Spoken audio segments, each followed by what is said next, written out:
ऊपर से देखने पर बड़ा स्वार्थी वचन मालूम पड़ेगा, क्योंकि ये बात हुई कि बस हम ही अपने, तो तत्क्षण हमें लगता है ये तो स्वार्थ की बात है। ये स्वार्थ की बात नहीं। अगर ये तुम्हें ख्याल में आ जाए तो ही तुम्हारे जीवन में परार्थ और परमार्थ पैदा होगा, क्योंकि जो अभी आत्मा के भाव से ही नहीं भरा है उसके जीवन में कोई परार्थ और कोई परमार्थ नहीं हो सकता। तुम कहते हो दूसरों को मेरा, लेकिन मेरा कह के तुम करते क्या हो? मेरा कह के तुम उन्हें चूसते हो। मेरा तुम्हारा शोषण का हिस्सा है, फैलाव है।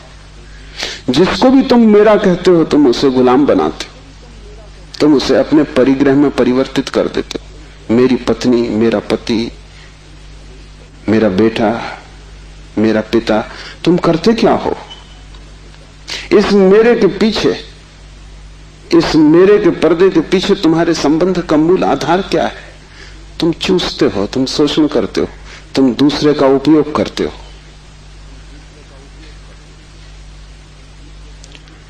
इस दूसरे के उपयोग को तुम सोचते हो परार्थ, तो तुम भ्रांति में हो। एक सम्राट बूढ़ा हुआ, उसके 3 बेटे थे और वो बड़ी चिंता में था किसको राज्य दे। तीनों ही योग्य और कुशल थे, तीनों ही समान गुण धर्मा थे, इसलिए बड़ी कठिनाई हुई।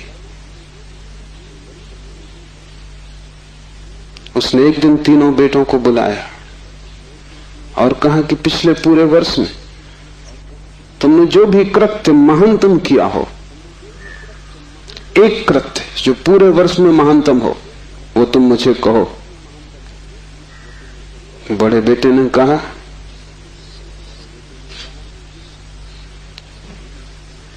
कि गांव का जो सबसे बड़ा धनपति है वो तीर्थ यात्रा पर जा रहा था।